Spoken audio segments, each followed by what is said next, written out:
linda cosa.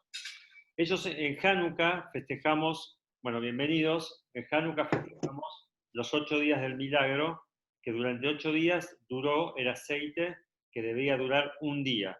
Entonces la pregunta que se hacen todos los comentaristas es ¿por qué? Porque si en realidad había para un día, el milagro fueron 7 días, no 8 días. ¿Se entiende la pregunta? O sea, el milagro deberíamos festejarlo 7 días, no 8 días. Entonces, ¿por qué el milagro de Hanukkah se festeja 8 días? ¿Está clara la pregunta? Sí. Vamos a ver lo que dice el Tur. El Tur es un comentarista, bueno, uno de los primeros legistas de la ley judía, o sea, ordenada, tiene un libro que se llama el Tur. En base a eso se escribió el Shulchan Aruch, fue en base al Tur. Y dice así: hay 8 días que festejamos Hanukkah, pero tendríamos que preguntarnos por qué 8 días, porque en realidad había en el frasquito que encontraron, en el sello que encontraron, había para prender una noche. ¿Por qué festejamos 8? Deberíamos festejar 7. Y trae distintas explicaciones y me encantó porque explica una cosa y lo opuesto, y la tercera cosa y lo opuesto, y todas explicaciones lógicas para decirnos por qué se festejan 8 días y no 7. Entonces él dice así: es posible, ¿sí?, que hayan separado el aceite, como sabían que iban a demorar 8 días en producirlo, que hayan separado el aceite en 8, y ya la primera noche habían puesto una pequeña medida, porque lo habían dividido en 8, era un octavo, y sin embargo duró toda la noche. Y así todas las noches, por lo tanto el milagro sucedió 8 noches, porque pusieron una medida de aceite que iba a durar un octavo de la noche, y duró toda la noche. ¿Se entiende la primera explicación? Esa es una. Bueno, la otra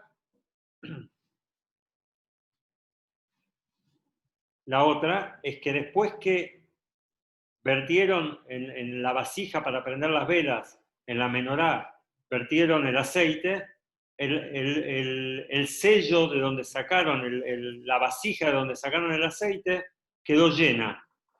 O sea que usaron aceite y quedó llena. Por lo tanto, la primera noche también hubo milagro. ¿Sí? Esa está. O sea que ya desde el primer...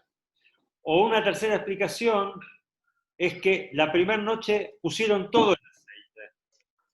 No es que pusieron un poquito de aceite. Pusieron todo el aceite en las velas. Espérenme.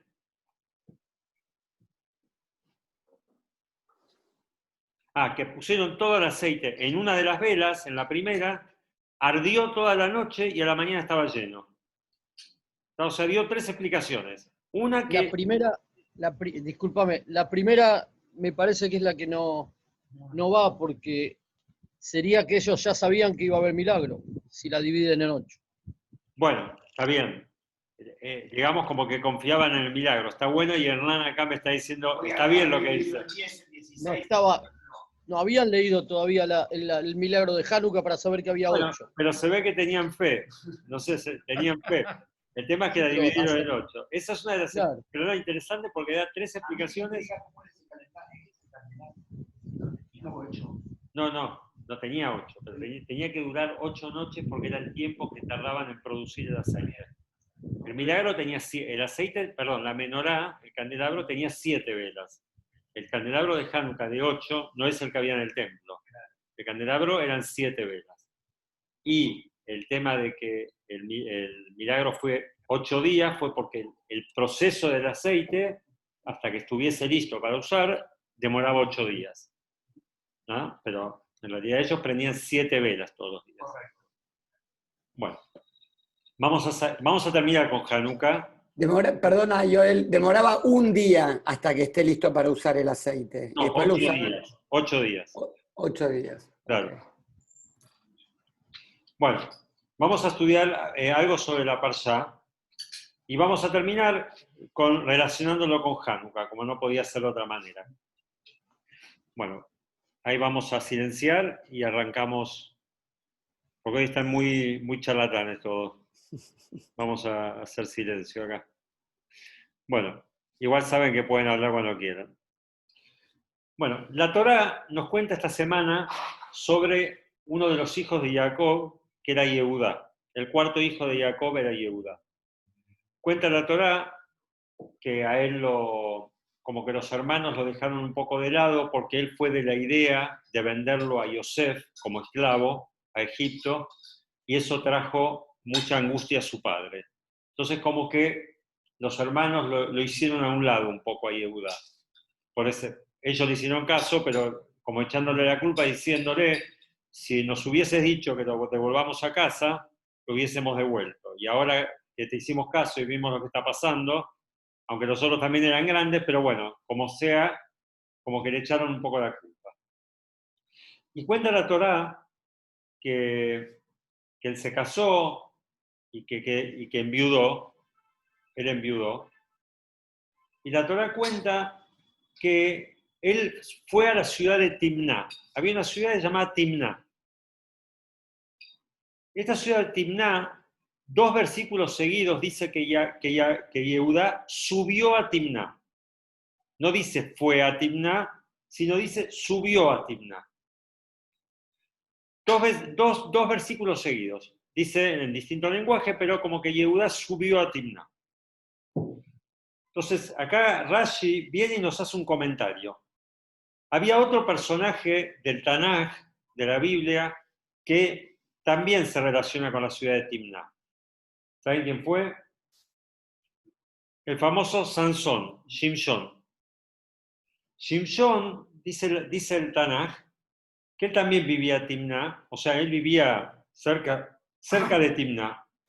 Pero cuando dice que Shimshon fue a Timná, no dice que él subió a Timná, sino dice él bajó a Timná. ¿Está? O sea, dice bajó a Timná. Y Rashi pregunta, ¿en qué quedamos? ¿Subió a Timná? ¿Se sube a Timná o se baja a Timná? ¿Dónde está Timná ubicada? Y él contesta, simplemente estaba en la ladera de una montaña. Entonces depende de qué lado venís. Podés subir a Timná o podés bajar a Timná. Si estás en la cima, bajás. Si estás abajo, subís. Y acá empieza el Rebe a preguntar sobre Rashi. No le da respiro. La primera pregunta es ¿por qué Rashi hace esta aclaración en el segundo versículo que dice que él subió a Timná? Supuestamente la pregunta y la contradicción entre lo que dice la Torá acá y lo que dice con respecto a Shimshon nace en el primer versículo, no en el segundo. O sea, apenas aparece la contradicción, Rashi tendría que decirnos, Shimshon bajó a Timná, y acá dice que Yehudá subió, y traer su explicación. Entonces, ¿por qué lo trae en el segundo versículo? Primer pregunta. ¿Estamos hasta ahí? Segunda pregunta. ¿Usa la misma palabra en los 2 versículos? Sí, después si querés lo buscamos, pero en los 2 versículos dice que subió a Timná.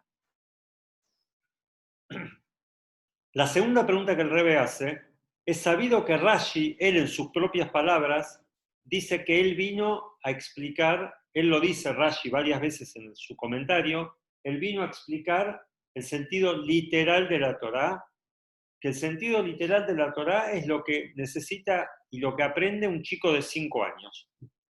Entonces, ¿qué quiere decir? Cuando un chico de 5 años va a leer el versículo y va a tener una pregunta, entonces Rashi ya previendo esta pregunta la contesta, porque este chico de 5 años que tiene la cabeza afilada y que piensa, va a tener esta pregunta.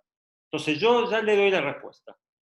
Entonces la pregunta que hace el Rebe acá, si seguimos un orden en el estudio, el chico empieza con el Humash y más adelante va a estudiar los profetas y los reyes y demás. Entonces, esta pregunta de la contradicción entre lo que fue con Yehudá, que él subió a Timná, y lo de Shimshon, que bajó a Timná, la va a tener recién cuando estudie la historia de Shimshon. Ahora no tiene ninguna pregunta. Entonces, ¿por qué Rashi lo trae acá? ¿Se entiende la pregunta? O sea, la pregunta, Rashi tendría que contestarla cuando se despierta la pregunta. Porque decir subió a Timná, bueno, el chico va a entender que estaba en una montaña y subió. No hay mucho lo que entender. Entonces, ¿cuál es el problema? La pregunta recién surge cuando aparezca Shimshon que bajó a Timná. Bueno. Sobre esta pregunta, dice el Rebbe, esta pregunta ya está traída en el Talmud. El Talmud, en el Tratado de Sotá, trae esta pregunta y trae tres respuestas, como no podía ser de otro modo. Trae tres respuestas. La primera respuesta, Shimshon, ¿por qué dice que el Tanaj dice que él bajó a Timná? Porque espiritualmente bajó. Acá dice, la primera respuesta del Talmud, acá no es un tema de si estaba más arriba o más abajo la ciudad. Es qué pasó espiritualmente con la persona que se dirigió a Timná. Entonces, Shimshon se fue a casar con una filistea, con Dalila, que estaba prohibida para él. Entonces, para él fue un descenso. Él bajó a Timná. Por eso el Tanaj dice que él bajó a Timná. No por el lugar, sino por el descenso espiritual. En cambio, Yehudá, ¿por qué dice que subió a Timná? Porque de acá tuvo una relación de donde salió el futuro Mashiach. ¿Tá? Entonces, como que él tuvo una elevación espiritual al subir a Timná, al ir a Timná. Claro, pero después tuvo hijos, toda una historia, no quiero entrar porque no vamos a terminar, pero como que Shimshon bajó a Timná porque fue un descenso espiritual y Eudá subió a Timná. Primera respuesta del Talmud. Segunda respuesta del Talmud, más simple, había dos ciudades que se llamaban Timná. Una estaba arriba, otra estaba abajo, no era la misma ciudad. Entonces uno bajó a Timná y el otro subió a Timná. Es lo mismo que decir, bueno, hay Seattle creo que hay una ciudad, Seattle. Hay dos Washington, está en Seattle o está en Washington, D.C. Bueno, son dos ciudades con el mismo nombre. Entonces, esa es la segunda respuesta del Talmud, más simple. Había dos ciudades, Timná. La tercera respuesta del Talmud dice, no, había una sola Timná.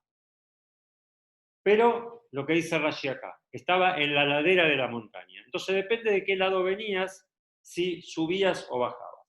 La pregunta que hace el Rebbe, seguramente el Talmud también se aferra en lo más posible al sentido literal de la Torá. ¿Sí? Entonces, ¿por qué, si el Talmud trae en un orden que supuestamente es el sentido más literal, Rashi elige la última explicación? Rashi elige la última explicación del Talmud, que es que la ciudad estaba en la ladera de la montaña. Pero no solamente eso es la pregunta contra Rashi, sino como que, vamos a ver ahora, el Rebbe va a explicar, lo más ilógico es hacer una ciudad en la ladera de la montaña. Vamos a entender, en la cima se entiende, en la base se entiende, lo más ilógico es en la ladera, como vamos a ver ahora. O sea, como sea la pregunta sobre Rashi, entonces tenemos tres preguntas. Primera pregunta, ¿por qué trae su comentario cuando dice por segunda vez la Torá que Yehudá subió a Timná? No cuando lo dice por primera vez. Segunda pregunta, ¿por qué trae directamente el comentario? Si la pregunta el chico la va a tener recién cuando estudie la historia de Sansón. Y la tercera pregunta es, ¿por qué eligió la respuesta más complicada? Podía haber elegido una respuesta más simple. Había dos ciudades con el mismo nombre. O sea, no tenés por qué llegar a decir que una ciudad está enclavada en la ladera de una montaña, cosa que vamos a ver ahora ilógica. Y explica el Rebbe lo siguiente. Podemos seguir, ¿sí? ¿Avanzamos? ¿Estamos? Explica el Rebbe lo siguiente. Con respecto a la explicación de Rashi sobre este pasuk, sobre este versículo, él no viene a explicarnos la contradicción de por qué acá dice que subió a Timná y allá dice que bajó a Timná. No es esto lo que Rashi viene a explicarnos. Sino él tiene otra pregunta. ¿Para qué la Torá vino a decirme que Timná había que subir? ¿Por qué no dijo, y Yehudá fue a Timná? ¿Por qué tenía que decir, subió a Timná? Rashi más que nada le molesta el lenguaje de la Torá, no la contradicción con Sansón, sino el lenguaje en sí de la Torá. Lo que quiere decir, ¿por qué el versículo viene y me dice, tiene que haber un motivo por el cual el versículo venga a decirme que subió a Timná? Si no, podía haber dicho, fue a Timná. Como vemos, o sea, ¿acaso me agrega algo a toda la historia el hecho que él subió a Timná? O si fue derecho, o si bajó. ¿Cuál es la diferencia? Lo que me interesa saber es que fue a Timná. Y por ejemplo, traigo un ejemplo al revés. Cuando Dios le da la orden a Abraham de ir a hacer la Keidá, de ir a hacer el sacrificio de Isaac, de su hijo, La Torá dice, Dios le dice a Abraham, andá y subilo a una de las montañas donde yo te voy a decir. Claramente, dice la Torá, andá y subilo a una montaña donde yo te voy a indicar. Sin embargo, cuando van a hacer el sacrificio, ¿qué dice la Torá? Vayelej el Amacom, vayabou el Amacom, y fueron al lugar y llegaron al lugar. No dice subieron, bajaron, no dice nada. A pesar que Dios les dijo, andar, subí a la montaña que yo te voy a decir. Subí a la montaña que yo te voy a decir, perdón. Entonces, lo que a Rashi le molesta acá, ¿qué necesidad tiene la Torá de decirme que subió a Timná?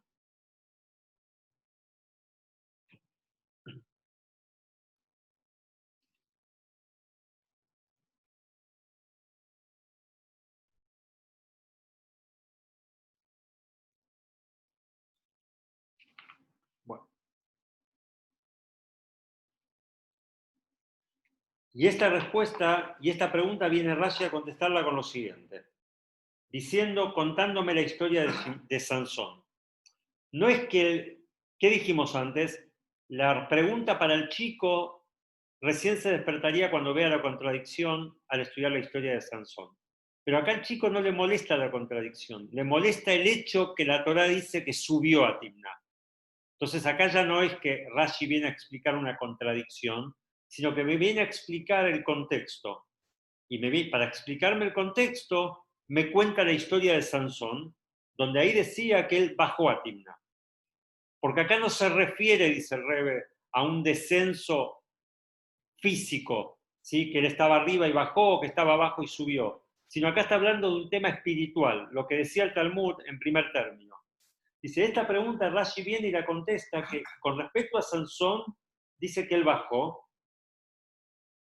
justamente para explicarnos que acá no está hablando de un tema de lugar, sino que está hablando de un tema espiritual, está hablando de otro tema. Sansón bajó espiritualmente y Eudá subió espiritualmente.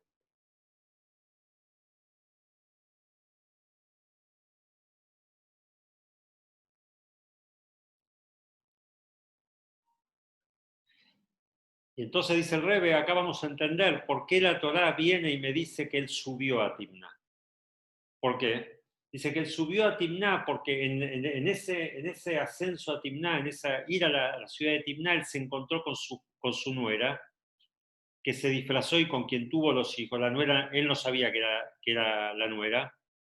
Toda una historia que no vamos a entrar ahora, pero la nuera era viuda, ¿sí? Los hijos de Yehudá habían fallecido. Y él tuvo con su nuera 2 hijos, y de acá salió el Mashiach, de acá nació el Mashiach. Ahora, ¿por qué me tiene que decir que subió a Timná? Porque la ciudad estaba enclavada en la ladera de la montaña, y cuando le fueron a avisar a Tamar, mirá que tu suegro está viniendo a Timná, le tuvieron que decir de dónde está viniendo. O sea, como que le están indicando que tu suegro está subiendo a Timná. O sea, viene de abajo. Si querés encontrarte con él, anda a buscarlo a la entrada de donde se sube a Timná. ¿Correcto? Como que le están dando un dato a Tamar a dónde encontrarse con su suegro. ¿Se entendió? Veo ahí caras media... Al final, ¿sí está en la ladera? Está en la ladera. Rashi explica que está en la ladera. Rashi explica que está en la ladera. Ahora bien, justamente dice, vamos a seguir ahora con esto, justamente lo que le molesta, otra de las cosas que le molesta a Rashi acá es por qué cuernos alguien hace una ciudad en la ladera. La ciudad estaba en la ladera, en la ladera. ¿Por qué estaba en la ladera? Dice, no se entiende bien por qué la ciudad estaba en la ladera. Porque es algo anormal. Dice, se entiende cuando uno construye una ciudad en la cima de la montaña. Obviamente, ¿por qué es? ¿Por qué uno va a construir una ciudad en la cima de una montaña? A pesar Seguridad, por una estrategia. una estrategia. Con Para Masada. dominar el lugar. Masada, los Altos del Golán, modernos, ¿sí? O sea, a pesar que es un esfuerzo, porque imaginémonos en esa época, construir una ciudad y trasladar todos los materiales para hacer una construcción en la cima de una montaña, es totalmente tiene que tener un motivo, y el motivo es justamente la seguridad. ¿Sí? El motivo es que, exactamente, que es más fácil para defenderse. Por otro lado, hay quienes prefieren construir una ciudad al pie de la montaña. ¿Por qué? El agua. El agua puede ser uno. Acá trae otro motivo, pero también puede ser el agua que cae de la montaña.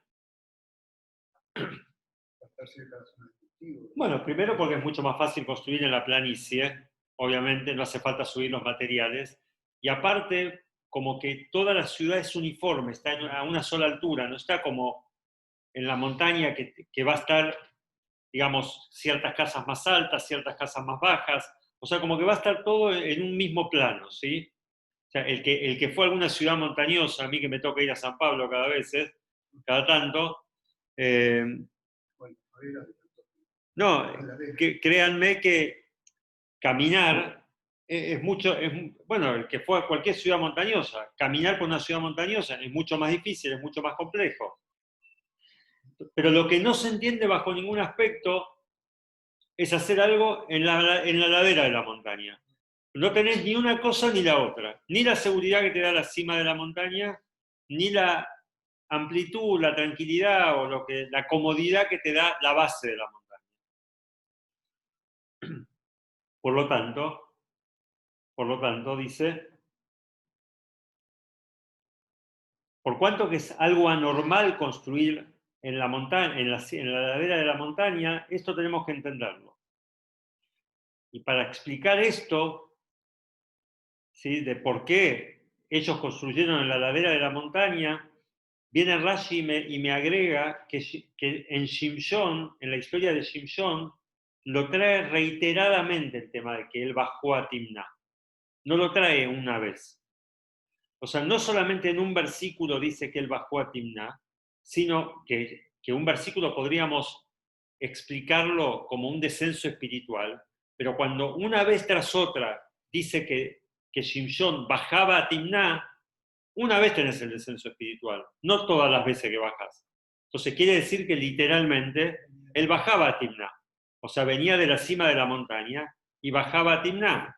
Y por otro lado vemos que Yehudá subía a Timná. Entonces es más que obvio que la ciudad estaba construida ahí.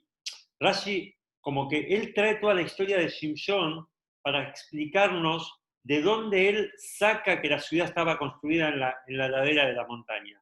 Porque al ser algo tan ilógico, solamente se puede entender cuando la Torá me dice 2 veces que Yehudá subió a Timná y me dice varias veces que Shimshon bajó a Timná. O sea, si nos referimos al tema espiritual, que hubo un descenso o un ascenso espiritual, con una vez alcanza.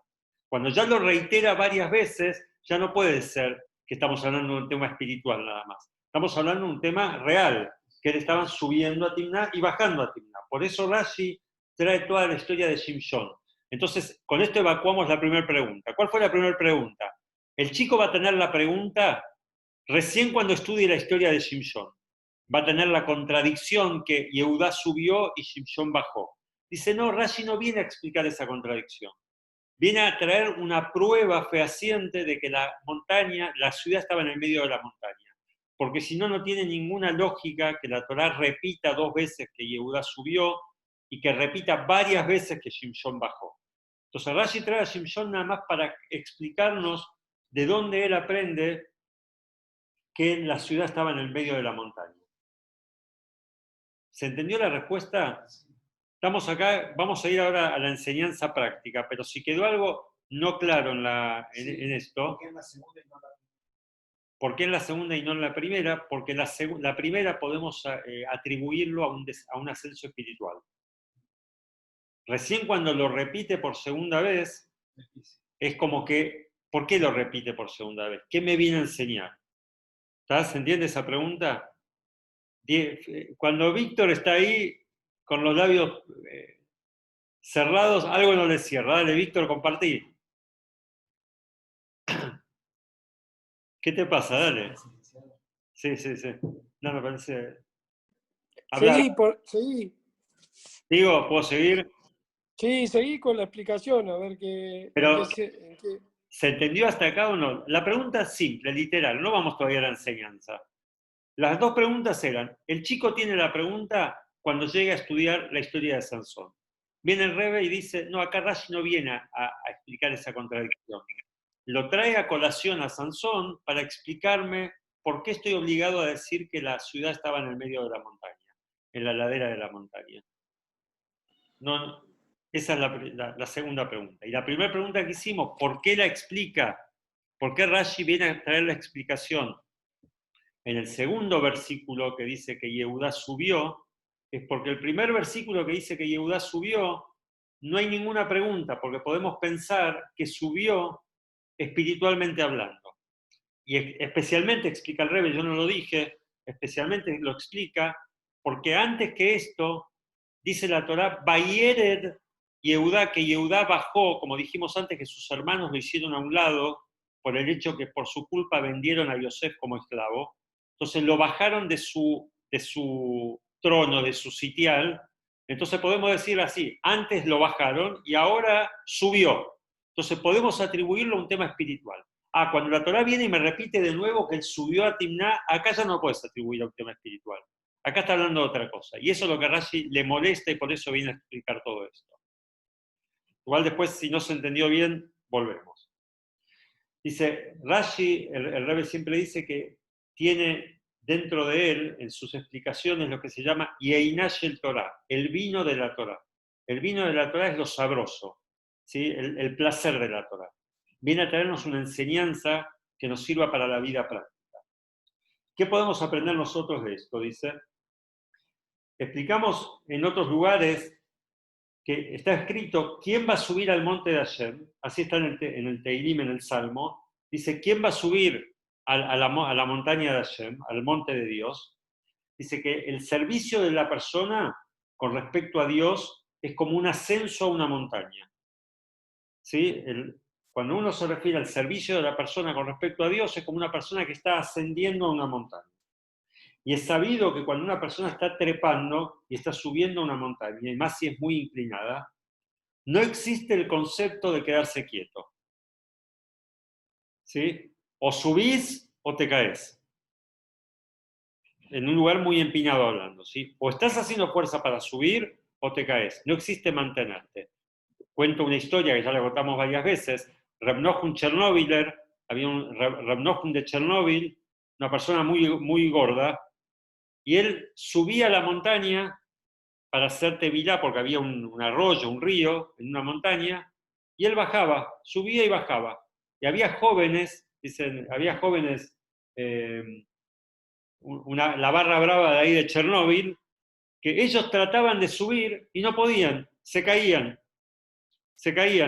tipo fortachones y todo, y el Rebbe, obeso y demás, subía.